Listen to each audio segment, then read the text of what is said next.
नमस्कार दोस्तों, welcome to one day exam classes. देखिए आपके रेलवे ग्रुप डी एग्जाम को देखते हुए लगातार हम आपको साइंस स्पेशल की वीडियोज करा रहे हैं। आज आपको 30 महत्वपूर्ण साइंस के क्वेश्चन कराने जा रहे हैं जो आपके आने वाले एग्जाम के लिए वेरी मोस्ट बड़े क्वेश्चन है। देखिए साइंस को आपको मजबूत करके चलना पड़ेगा अगर आप लोग रेलवे ग्रुप डी का एग्जाम निकालना चाहते हैं, क्योंकि साइंस के ढेर सारे क्वेश्चन आपके एग्जाम में पूछे जाते हैं। ये हमारा 10वां वीडियो है। इसके पहले हमने आपको इसी प्रकार के साइंस स्पेशल के 9 वीडियो कराए हुए हैं, जिसे आप लोग प्ले स्टोर में जाकर के देख सकते हैं।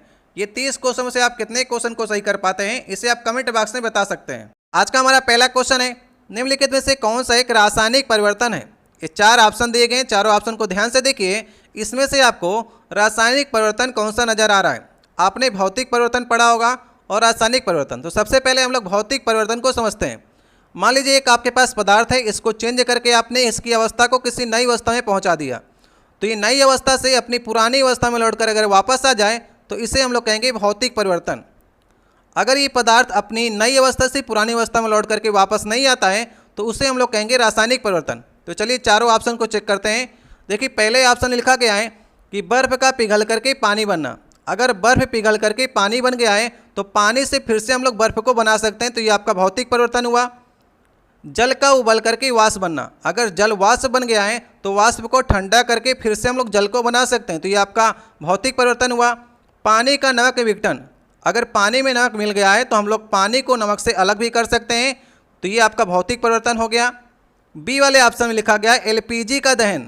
अगर आपके घरों में जो रसोई गैस होती है उसमें एलपीजी होती है, एक बार आप उसे जला देते हैं तो पुनः एलपीजी को प्राप्त नहीं कर सकते हैं, तो इसका बी वाला ऑप्शन जो होगा वो रासायनिक परिवर्तन का उदाहरण है। बाकी तीनों वाले जो आपको दिए गए हैं वो भौतिक परिवर्तन है। अगर आपको वीडियो अच्छा लग रहा हो तो वीडियो को लाइक कर दीजिएगा।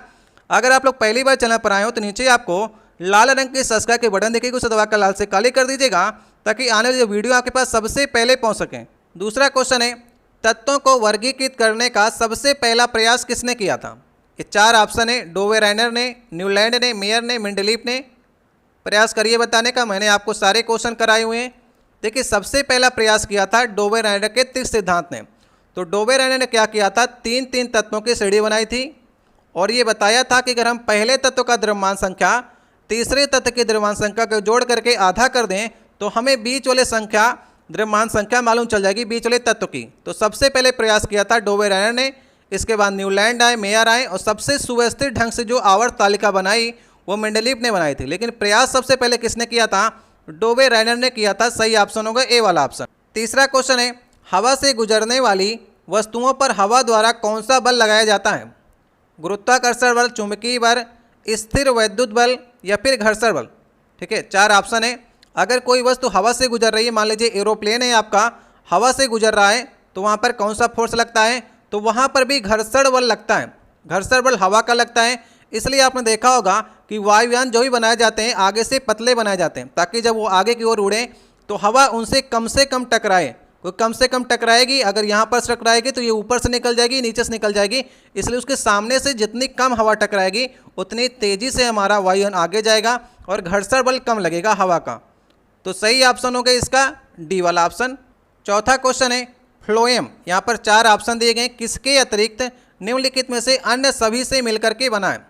फ्लोएम के बारे में आप जानते हैं कि फ्लोएम का कार्य क्या होता है। फ्लोएम का कार्य होता है जो भी पत्तियाँ भोजन बनाती हैं उसको पूरे पौधे में जाकर के वितरित करने का काम होता है फ्लोएम का। ठीक है, फ्लोएम एक प्रकार का ऊतक है और ये 4 तत्वों से मिलकर के बना होता है। तो 4 तत्वों में आपको बता देता हूँ। पहला तो देखिए चालनीय नलिकाएँ हैं, दूसरा है सह कोशिकाएँ, तीसरा है फ्लोएम तंतु और चौथा होता है फ्लोएम मृदु ऊतक, जो कि ऑप्शन में आपके नहीं दिया गया है। इसलिए किसके अतिरिक्त, फ्लोएम वाहिका के अतिरिक्त ये तीनों होंगे। और एक आपको और याद करना है, फ्लोएम मृदु ऊतक उन 4 से मिलकर के बना है, लेकिन फ्लोएम वाहिका से मिलकर के फ्लोएम नहीं बनता है। ठीक है, तो फ्लोएम के 4 तत्व हैं जिनसे मिलकर के वो बना होता है और ये बी वाला ऑप्शन जो है इससे मिलकर के वो नहीं बना होता है। 5वां क्वेश्चन है, यहाँ पर देखिए एक आकृति आपको नज़र आ रही है, इसको ध्यान से देखिए। ये स्प्रिंग आपको नज़र आ रही होगी, तो यहाँ पर संपीड़न और विलन को ये प्रदर्शित कर रही है। तो जहाँ पर भी डार्क बैंड लिखा गया है वो किसको प्रदर्शित कर रहा है। यहाँ पर देखिए डार्क बैंड है और यहाँ पर भी है, तो इसे आप क्या कहेंगे। देखिए स्प्रिंग जहाँ पर भी सिकुड़ती है उसे हम लोग कहते हैं संपीड़न, इसलिए बी वाला ऑप्शन सही ऑप्शन होगा। और स्प्रिंग जहाँ पर भी खुली हुई होती है उसे हम लोग कहते हैं विरलन। तो स्प्रिंग में संपीड़न और विरलन होते हैं। जो आपसे डार्क बैंड पूछा है तो इस जगह से पूछा है कि यहाँ पर क्या हो रहा है, तो यहाँ पर हो रहा है संपीड़न, क्योंकि स्प्रिंग काफ़ी पास पास यहाँ पर आ गई है तो यहाँ पर कंप्रेस हुई है स्प्रिंग। छठवां क्वेश्चन है श्रवण सहायता यंत्र में उपस्थित कौन सा उपकरण ध्वनि ग्रहण करता है। देखिए प्रश्न आप ही को समझना है, आराम से समय लेकर के समझिए प्रश्न पूछना क्या चाह रहा है आपसे। ऊपर इंग्लिश में लिखा है तो जिसमें इंग्लिश से प्रश्न आपको मिले उसमें ऊपर इंग्लिश भी देख लीजिए। तो यहाँ पर कह रहा है आपसे श्रवण सहायता यंत्र में उपस्थित कौन सा उपकरण ध्वनि ग्रहण करता है।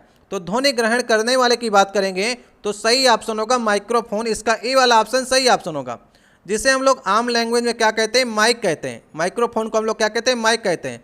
तो माइक में हम लोग बोलते हैं ना, तो माइक क्या करता है, ध्वनि ग्रहण करता है। तो माइक का कार्य क्या होता है, माइक्रोफोन का कार्य क्या होता है, ध्वनि ऊर्जा को विद्युत ऊर्जा में चेंज करने का कार्य किसका होता है, माइक्रोफोन का काम होता है। सातवां क्वेश्चन है ग्लिसरॉल को किसके साथ मिलाने पर लिपिड बनते हैं। पेप्टाइड के साथ, डाइसैकेराइड, वसीय अम्ल या फिर ओलिगोसैकेराइड। अच्छा क्वेश्चन है, थोड़ा डीप में पूछा गया क्वेश्चन है। देखिए इसे आप लोग याद करने का प्रयास करिएगा। वैसे ग्लिसरॉल का फार्मूला काफ़ी बड़ा होता है, इसके साथ में अगर आप लोग फैटी एसिड को मिलाएंगे, वसीय अम्ल को मिलाएंगे, उसका फार्मूला काफ़ी बड़ा होता है। तो यहाँ पर लिपिड का निर्माण होता है। तो आप लोग सीधे एक लाइन में याद कर सकते हैं एग्जाम के दृष्टिकोण से कि ग्लिसरॉल में अगर आप लोग वसीय अम्ल या फिर फैटी एसिड को मिलाते हैं तो लिपिड से बनते हैं। लिपिड से एक प्रकार की वसा है जो कि कार्बोहाइड्रेट और प्रोटीन की बनी होती है, जो हमारे प्राणियों में और वनस्पतियों में ऊतक बनाने का कार्य करती है।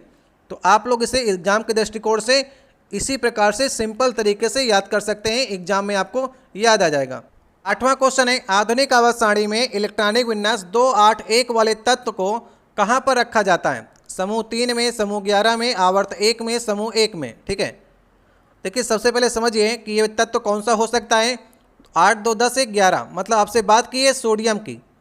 देखिए इसका जो इलेक्ट्रॉनिक विन्यास होता है उसका बाह्यतम कोष ही डिसाइड करता है कि ये तत्व कहाँ पर रखा जाएगा। इसके बाह्यतम कोष में 1 इलेक्ट्रॉन्स है, इसलिए ये समूह 1 में रखा जाएगा या फिर वर्ग 1 में रखा जाएगा।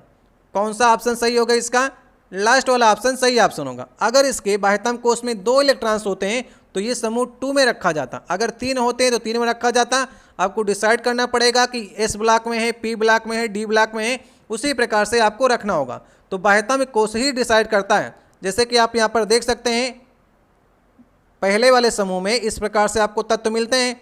तो हीलियम के बाह्यतम कोष में 1 होता है, लिथियम के बाह्यतम कोष में 1 होता है और सोडियम को यहाँ पर आपको दिया ही गया है। तो सबके बाह्यतम कोष में आपको 1 ही इलेक्ट्रॉन नजर आएंगे जो भी समूह 1 में रखा जाता है। 9वां क्वेश्चन है इंसुलिन द्वारा किस बीमारी का उपचार किया जाता है। टीबी का, कैंसर का, एनीमिया का, मधुमेह का, ये 4 ऑप्शन आपको दिए गए हैं। देखिए हमारे पेट में अग्नाशय होता है, तो अग्नाशय की लैंगरहैंस की दीपिकाओं के बीटा कोशिका से इंसुलिन का श्रावण होता है।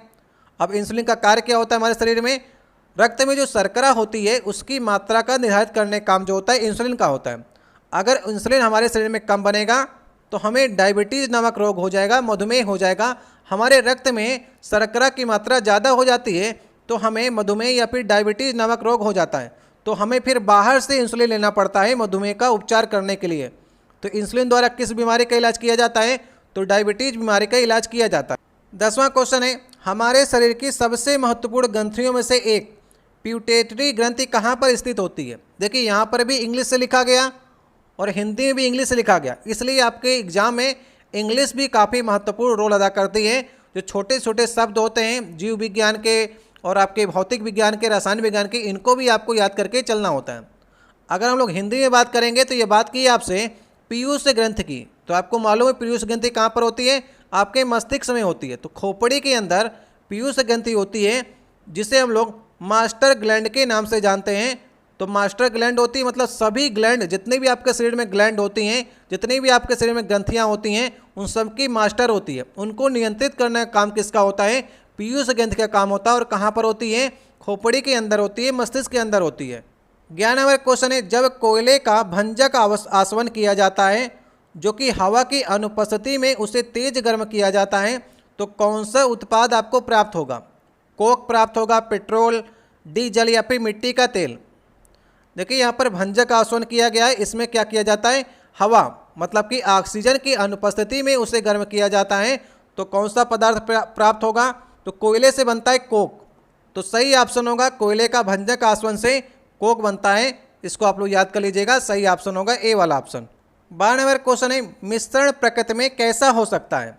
4 ऑप्शन है, देखिए समांगी और विषमांगी दोनों शुद्ध पदार्थ हो सकता है, समांगी सिर्फ होता है या फिर सिर्फ और सिर्फ विषमांगी होता है। तो मिश्रण कैसा होता है, जैसे कि आप घोल ले लीजिए, चीनी और पानी का घोल ले लीजिए, तो ये तो मिल गया, आपस में मिल गया, मतलब कि समांगी हो गया। अगर आपने ले लिया बालू और लोहे के टुकड़े का ले लिया, मेल ले लिया, तो ये दोनों क्या होंगे, विषमांगी होंगे, आपस में मिलेंगे नहीं। तो ये समांगी भी हो सकता है मिश्रण और विषमांगी भी हो सकता है। जो आपस में मिलेगा नहीं विषमांगी होगा, जो मिल जाएगा उसे हम लोग कहेंगे समांगी। तो सही ऑप्शन होगा इसका ए वाला ऑप्शन। 13 नंबर क्वेश्चन है एक दूसरे से d दूरी पर स्थित एक पिंड है हमारा m, जिसका मास है m और दूसरे वाले का है स्मॉल m। द्रव्यमान वाले दोनों पिंडों के बीच लगने वाले आकर्षण बल F का फार्मूला आपको इसमें से डिसाइड करना है, जहाँ पर G जो कैपिटल G है उसे हम लोग सर्वात्रिक गुरुत्वाकर्षण नियतांक कहते हैं। तो इस फार्मूले को आपको बताना है। मैंने जब आपको फिजिक्स के न्यूमेरिकल कराए थे तो वहाँ पर आपको ये फार्मूला काफ़ी बार नज़र आया होगा। तो चलिए 4 ऑप्शन को देख करके बताइए कौन सा ऑप्शन आपको सही लग रहा है। सही ऑप्शन होगा इसका डी वाला ऑप्शन। यहाँ पर आप देख सकते हैं हम लोग कैसे लिखते हैं, F बराबर G M और M1 M2 लिखते हैं ना, यहाँ पर इसने कैपिटल M और स्मॉल m दे रखा है, फिर R स्क्वायर लिखते हैं। तो R स्क्वायर को इसने D दे रखा है, तो हमारा लास्ट वाला ऑप्शन जो होगा वही इसका सही ऑप्शन होगा। 14 नंबर क्वेश्चन है आनुवांशिकी के जनक कौन है। आगे आपके लिए आसान क्वेश्चन, चलिए बताइए आनुवांशिकी के जनक कौन है। तो सबको मालूम है कि मेंडल है, इनका पूरा नाम है ग्रेगर जॉन मेंडल। सही ऑप्शन होगा इसका ए वाला ऑप्शन। 15 नंबर क्वेश्चन है किसी तार से 10 एम्पियर की धारा बहती है जिसके सिरों के बीच का विभवांतर आपको 3 वोल्ट दे रखा है, तो तार का प्रतिरोध आपको ज्ञात करना है। चलिए कौन सा फार्मूले का यूज करेंगे आप। देखिए आपको दे क्या रखा है, सबसे पहले आपको धारा दे रखी I दे रखा है और वोल्टेज को V दे रखा है और R आपसे पूछा है। तो यहाँ पर आप ओम्स लॉ लगाएंगे, V बराबर IR, जहाँ पर से आपको R निकालना है तो V अपान I बराबर R लगेगा। तो V कितना है 3 है और I कितना है 10 है, तो यहाँ पर से आंसर आ जाएगा 0.3 ओम। ठीक है, तो कहाँ पर लिखा गया है ऐसा, तीसरे वाले ऑप्शन में लिखा गया है। तो इस फार्मूले का हम यूज करेंगे ओम्स लॉ का। 16 नंबर क्वेश्चन है निम्नलिखित में से कौन सा कथन ध्वनि तरंगों और प्रकाश तरंगों के बारे में सही है। ठीक है, सही का आपको चुनाव करना है। दोनों अनुप्रस्थ तरंगे हैं, दोनों अनुदैर्ध्य हैं। ध्वनि तरंग अनुप्रस्थ होती है, प्रकाश तरंग अनुदैर्ध्य होती है। लास्ट वाला ऑप्शन है ध्वनि तरंग अनुदैर्ध्य होती है, प्रकाश तरंग अनुप्रस्थ होती है। अगर आपको भ्रम होता है इसे याद करने में तो सबसे पहले आप लोग उत्तर देख लीजिए। इसका सही ऑप्शन होगा ध्वनि तरंग अनुदैर्ध्य होती है और प्रकाश तरंग अनुप्रस्थ होती है। अगर आपको भ्रम होता है तो आप इस प्रकार से याद कर सकते हैं। देखिए ध्वनि में यहाँ पर धा आ रहा है ना, और अनुदैर्ध्य में देखिए यहाँ पर धा आ रहा, आधा आधा दोनों में आ रहा है। तो आपको कभी नहीं भूलेगा कि ध्वनि तरंग जो होती है अनुदैर्ध्य होती है, दोनों में आधा धा आ रहा है, तो यहाँ पर अनुदैर्ध्य हो गई। अब यहाँ पर प्रकाश तरंग की बात करेंगे तो प्रकाश में प्रा आया है और अनुप्रस्थ में बीच में देखिए प्रा आ रहा है, तो प्रकाश तरंग जो होती है अनुप्रस्थ होती है। तो अगर आपको इस प्रकार से नहीं याद होता तो आप ट्रिक के माध्यम से भी याद कर सकते हैं, जैसे आपको उचित लगे वैसे आप याद कर सकते हैं। लेकिन याद करके चलिएगा, एग्जाम में भ्रमित कर देता है कि ध्वनि तरंग अनुप्रस्थ है कि अनुदैर्ध्य है, तो यहाँ पर से आपका भ्रम आज से दूर हो जाएगा। 17 नंबर क्वेश्चन है अंडब के निचले हिस्से के फूले हुए भाग को क्या कहा जाता है। ठीक है, वर्तिकाग्र, अंडाशय, बीजांड या फिर स्टाइल। आधे इसमें ऑप्शन इंग्लिश से लिख रखता है, कुछ हिंदी से लिख रखता है। तो बताइए क्या कहते हैं, अंडब के नीचे फूले हुए भाग को क्या कहते हैं। तो सही ऑप्शन होगा इसका दूसरा ऑप्शन, अंडाशय कहते हैं। चलिए आपको थोड़ा चित्र के माध्यम से बताने का प्रयास करते हैं। ये देखिए हमारी पुष्प की एक संरचना है, इसको यहाँ पर आप देखने का प्रयास करिए। ये जो भाग होता है इससे हम लोग बीच वाले भाग को स्त्री केसर कहते हैं, और स्त्री केसर के अग्र भाग को यहाँ पर वर्तिकाग्र होता है। वर्तिका का अग्र भाग, ये पूरी यहाँ से यहाँ तक वर्तिका होती है, इसके अग्र भाग को हम लोग वर्तिकाग्र कहते हैं। इसके पहले वाले जो वीडियो कराया था उसमें क्वेश्चन आ चुका है, इंग्लिश में कहते हैं स्टिग्मा। ठीक है, तो वर्तिकाग्र है ये ऊपर वाला भाग, और ये वाला भाग जो होता है इसे हम लोग कहते हैं वर्तिका, स्टाइल कहते हैं। और जो आपसे एग्जाम में पूछा है, जो यहाँ पर ये फूला हुआ भाग है, ये आपसे पूछा गया है, इसे कहते हैं ओवरी कहते हैं, जिसे यहाँ पर हिंदी में लिखा गया अंडाशय। और ओवरी के अंदर क्या बनता है, यहाँ पर अंडाशय होता है। ये अंडाशय, इसके अंदर बीजांड होता है, ठीक है। तो ये समझ लीजिएगा कि अंडाशय के अंदर बीजांड होता है। तो यही आपसे पूछने का प्रयास किया था कि फूला हुआ भाग क्या होता है, तो वो आपका अंडाशय होता है। 98वां क्वेश्चन है, यहाँ पर देखिए, जैसे शक्ति का मात्रक वाट होता है वैसे आयतन का मात्रक क्या होता है? ओम, वोल्ट, डिग्री, लीटर। ये 4 ऑप्शन आपको दिए गए हैं। शक्ति का मात्रक वाट होता है तो आयतन जो होता है हमेशा किस में मापा जाता है? लीटर में मापा जाता है। इसलिए सही ऑप्शन आप करेंगे डी वाला ऑप्शन। 19 नंबर क्वेश्चन है, समांतर क्रम में जुड़े प्रतिरोधों के समतुल्य प्रतिरोधों का व्युत्क्रम अलग अलग प्रतिरोधों के व्युत्क्रम के कैसे बराबर होता है? ठीक है, समझने का प्रयास करिए, आपसे पूछना क्या चाह रहा है। देखिए, समांतर क्रम में जब भी आप किसी प्रतिरोध को जोड़ते हैं तो कैसे जोड़ते हैं? 1/R बराबर 1 + R1, 1/R2 + 1/R3, इस प्रकार से आप जोड़ते चले जाते हैं। तो यहाँ पर से आपसे कह रहा है समांतर क्रम में जुड़े प्रतिरोधों के समतुल्य प्रतिरोध का व्युत्क्रम। यहाँ पर समतुल्य प्रतिरोध R है, उसका व्युत्क्रम जो है वो अलग अलग प्रतिरोधों के व्युत्क्रम के, अलग अलग प्रतिरोध के व्युत्क्रम हमने कर लिए हैं, उनके योगफल के बराबर होता है। तो सही ऑप्शन होगा इसका डी वाला ऑप्शन। हमने फार्मूले में प्लस के निशान का यूज किया ना, तो सभी को जोड़ने पर ही आपको समांतर क्रम में जुड़े प्रतिरोधों का समतुल्य प्रतिरोध मिलेगा। तो सही ऑप्शन होगा सी वाला ऑप्शन। 20 नंबर क्वेश्चन है, नाड़ी की धड़कन जिसे हम लोग पल्स बीट कहते हैं किसके द्वारा मापी जाती है? ये 4 ऑप्शन आपको दिए गए हैं। देखिए, पहले के ज़माने में जब मशीनें नहीं आई थी तो चिकित्सक क्या करते थे, आपकी नाड़ी को पकड़ करके थोड़ा से दबाते थे, हाथ की कलाई की नाड़ी को पकड़ करके, तो आपको बता देते थे कौन सी बीमारी आपको है, कौन सी बीमारी नहीं है।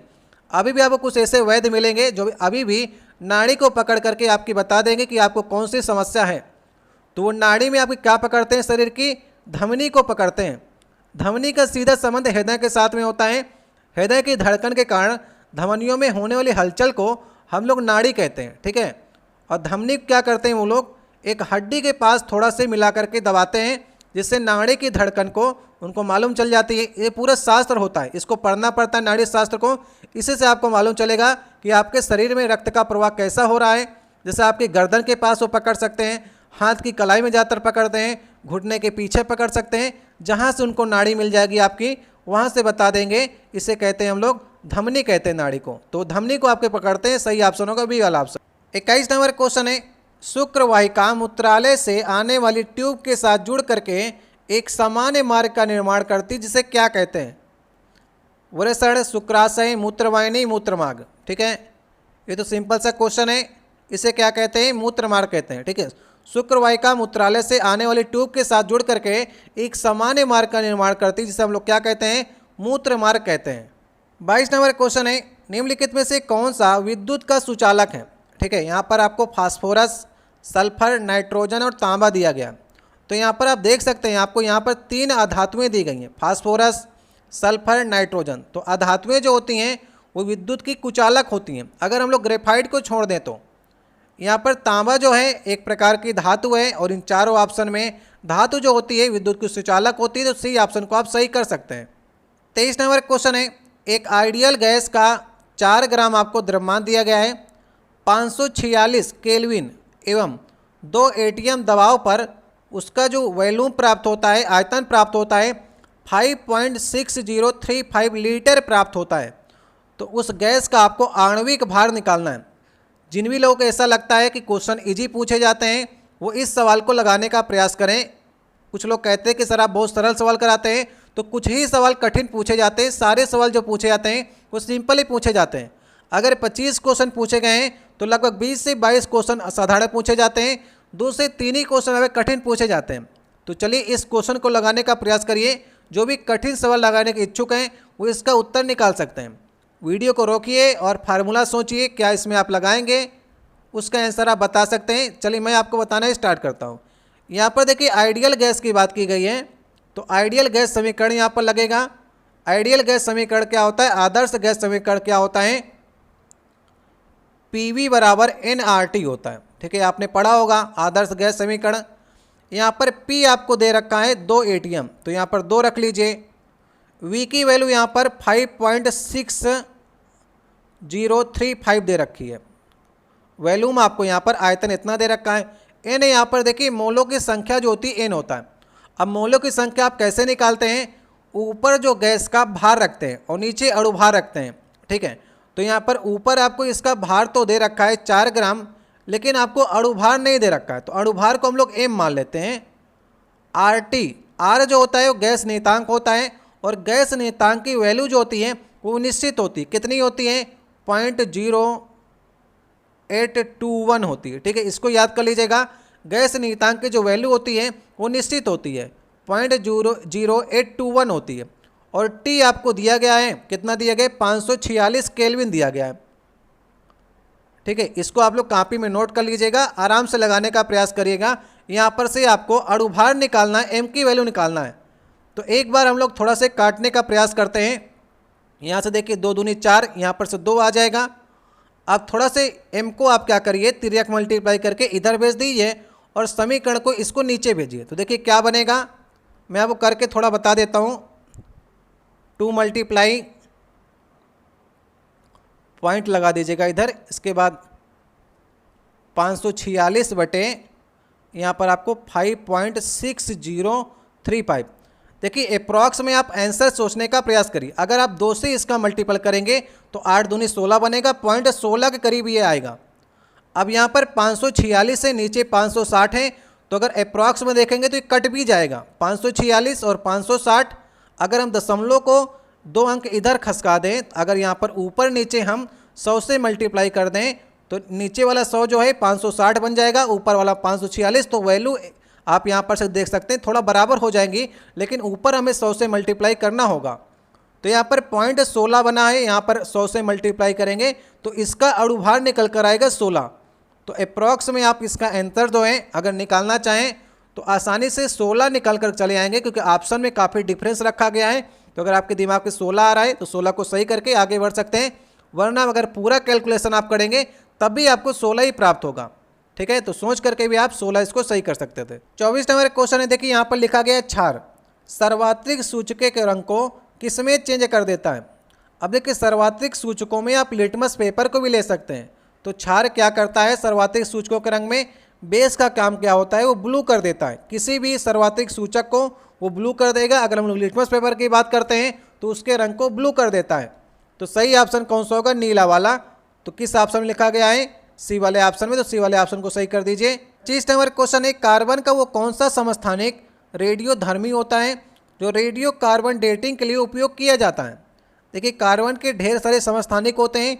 मेन जो कार्बन होता है वो C6 और 12 उसका द्रव्यमान संख्या होती है, लेकिन इसके अलावा जो द्रव्यमान संख्या चेंज होती रहती है। और यहाँ पर आपको देखिए समस्थानिक में ध्यान क्या रखना है कि परमाणु क्रमांक सेम रहेगा, नीचे वाली संख्या सेम रहेगी, ऊपर उसके द्रव्यमान जो होते हैं वो चेंज हो जाए तो उसे हम लोग समस्थानिक कहते हैं। तो यहाँ पर देखिए कार्बन के 12, 13, 14, 15, 16 तक समस्थानिकों को खोज हो चुकी हैं। 12 और 13 जो होते हैं ये रेडियोधर्मी नहीं होते हैं, जबकि 14 वाला रेडियोधर्मी होता है। 15 और 16 भी जो खोजे गए हैं वो भी आपके रेडियोधर्मी हैं, लेकिन ऑप्शन में आपको कार्बन 14 नजर आएगा, इसलिए 14 को आप सही करेंगे। अब देखिए कार्बन का रेडियो कार्बन डेटिंग होती क्या है? रेडियो कार्बन डेटिंग का उपयोग करके हम लोग जीव जंतुओं और वनस्पतियों की एज का आकलन कर सकते हैं। जैसे कोई पेड़ आपको प्राप्त हुआ, इसको आप पता कर सकते हैं कि ये पेड़ कितने वर्ष पुराना है। किसी मनुष्य की आपको हड्डी प्राप्त हो गई तो ये हड्डी को आप पता लगा सकते हैं कि हड्डी जो है कितने वर्ष पुरानी है, कितने हजार वर्ष पुरानी है। ये कार्बन डेटिंग से आप पता कर सकते हैं। 26 नंबर क्वेश्चन है, लिटमस विलियन एक बैंगनी कलर की डाई है जिसे किससे निकाला जाता है। अभी मुझे लगता है ये पिछले सेटों में क्वेश्चन आ चुका है। तो लिटमस विलियन किससे निकाला जाता है? तो लाइकेन से निकाला जाता है। और लाइकेन कहाँ से मिलता है? लिचेन नामक पौधे से, जो कि आपका थैलोफाइटा समूह के लिचेन नामक पौधे से लाइकेन निकलता है, और लाइकेन से ही लिटमस विलियन निकलता है। और एक प्रकार की बैंगनी डाई है जिसे हम लोग किस में इस्तेमाल करते हैं? हम लोग इसे सर्वात्रिक सूचक के रूप में इस्तेमाल करते हैं। अम्ल और क्षार का पता लगाने में लिटमस विलियन का उपयोग करते हैं। सही ऑप्शन है काई या फिर लाइकेन से ही निकाली जाती है। 27 नंबर क्वेश्चन है, किसी परिपथ में प्रयुक्त उस परिवर्ती प्रतिरोध को क्या कहा जाता है जो प्रतिरोध की एक लंबी कुंडली पर गतिशील संपर्क द्वारा संचारित होता है। ये भी क्वेश्चन काफ़ी डीप में क्वेश्चन पूछा गया और कठिन क्वेश्चन इसे कह सकते हैं। ठीक है, चलिए बताने का प्रयास करिए। कुछ लोग को इसका आंसर मालूम होगा। सही ऑप्शन होगा इसका रियोस्टेट। रियोस्टेट का हम लोग प्रयोग करते हैं वेरिएबल रेजिस्टेंस के लिए। रियोस्टेट का हम लोग 2-3 रूप में प्रयोग करते हैं, जैसे प्रतिरोध वेरिएबल के रूप में, करंट को कंट्रोल करने वाले डिवाइस के रूप में हम लोग इसका प्रयोग करते हैं, और वोल्टेज डिवाइडर के रूप में भी हम लोग रियोस्टेट का प्रयोग करते हैं। पिछले साल आपके रेलवे ग्रुप डी के पेपर में एक सिंबल बन करके आया था, वो सिंबल इस प्रकार का सिंबल था। ये प्रतिरोध बना हुआ था, उसके ऊपर इस प्रकार से तीर लगी हुई थी। तो आपसे पूछा था ये जो सिंबल है वो किसका सिंबल है, तो ये सिंबल आपका होता है रियोस्टेट का सिंबल होता है। जब प्रतिरोध के ऊपर इस प्रकार से तीर लगा दी जाए तो इसे हम लोग कहते हैं वेरिएबल रेजिस्टेंस ये कर रहा है, रेजिस्टेंस को वेरिएबल के रूप में कर रहा है, ठीक है। तो ये रियोस्टेट का प्रतीक चिन्ह है, इससे भी आप लोग ध्यान रखिएगा। प्रतिरोध है इस प्रकार से और उसके ऊपर इस प्रकार से तीर का निशान लगा दिया जाए तो ये किसका निशान होता है, रियोस्टेट का निशान होता है। 28 नंबर क्वेश्चन है, ये सवाल मैंने आपसे पिछले वाले वीडियो में पूछा था। एक कोश में मौजूद इलेक्ट्रॉनों की अधिकतम संख्या किस सूत्र द्वारा ज्ञात की जाती है।